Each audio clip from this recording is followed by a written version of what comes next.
Comedy റോളുകളിലൂടെ സിനിമയിൽ career ആരംഭിച്ച നടനാണ് ജാഫർ ഇടുക്കി. ചാക്കോ രണ്ടാമൻ, ബിഗ് ബി, പുതിയ മുഖം തുടങ്ങി നിരവധി സിനിമകളിൽ കോമഡികൾ മാത്രം ഒതുങ്ങിയ ജാഫർ ഇടുക്കി 2016 പുറത്തിറങ്ങിയ മകേഷിന്റെ പ്രതികാരത്തിലൂടെയാണ് ട്രാക്ക് മാറ്റിപ്പിടിച്ചു. പിന്നീട് അങ്ങോട്ട് ക്യാരക്ടർ വേഷങ്ങളിൽ തിളങ്ങുന്ന ജാഫർ ഇടുക്കിയാണ് നാം കാണുന്നത്.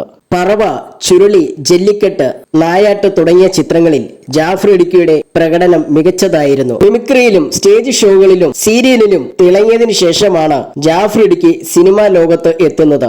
ജോഷി സംവിധാനം ചെയ്ത റോബിൻ ഹുഡിലും സാന്നിധ്യം അറിയിച്ചിരുന്നു. ചിത്രത്തിന്റെ ഷൂട്ടിംഗ് അനുഭവങ്ങൾ സൈന സൗത്ത് പ്ലസിനോട് സംസാരിക്കുകയാണ് ജാഫർ ഇടുക്കി. കരിയറിന്റെ ആദ്യകാലത്ത് ഞാൻ കൂടുതലും ചെയ്തത് കോമഡി റോളുകളായിരുന്നു. അങ്ങനെ ഇരിക്കുമ്പോഴാണ് ജോഷി സാറിന്റെ റോബിൻ ഹുഡിലേക്ക് എന്നെ വിളിക്കുന്നത്. രാവിലെ എറണാകുളത്ത് തമ്മനത്തെത്തണം എന്ന് എന്നെ വിളിച്ചു പറഞ്ഞു. ഞാൻ ആ സമയത്ത് തിരുവനന്തപുരത്തായിരുന്നു. അവിടുന്ന് കാർ ഡ്രൈവ് ചെയ്ത് എറണാകുളത്ത് രാവിലെ എത്തി. പക്ഷെ ബ്ലോക്ക് കാരണം കുറെ അധികം ചുറ്റിയാണ് തമ്മനത്തെത്തിയത്.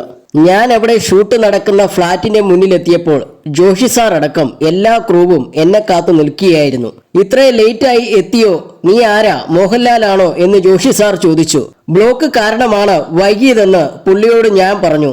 നരന്റെ ക്യാരക്ടറുമായി ഫ്ളാറ്റിൽ വെച്ചുണ്ടായിരുന്ന ഒരു സീനായിരുന്നു എടുക്കേണ്ടത്. ആ സീനില് കുറച്ച് സംഭവങ്ങളൊക്കെ ഞാൻ കയ്യിൽ നിന്നും വിട്ടു. ആ ബാഡ്മിന്റൺ കളിക്കുന്നതൊക്കെ ഞാൻ കയ്യിൽ നിന്നും വിട്ടതാണ്. ജോഷി സാർ അത് കണ്ട് ചിരിക്കുകയായിരുന്നു. അന്നത്തെ ഷൂട്ടൊക്കെ കഴിഞ്ഞ് പോകാൻ നേരം ജോഷി സാർ എന്റെ അടുത്ത് വന്നിട്ട് സിനിമയെ സീരിയസ് ആയിട്ടാ കാണുന്നതെങ്കിൽ ആദ്യം പാലിക്കേണ്ടത് കൃത്യനിഷ്ഠയാണെന്ന് എന്നെ ഉപദേശിച്ചു. ജാഫർ ഇടുക്കി പറയുന്നു.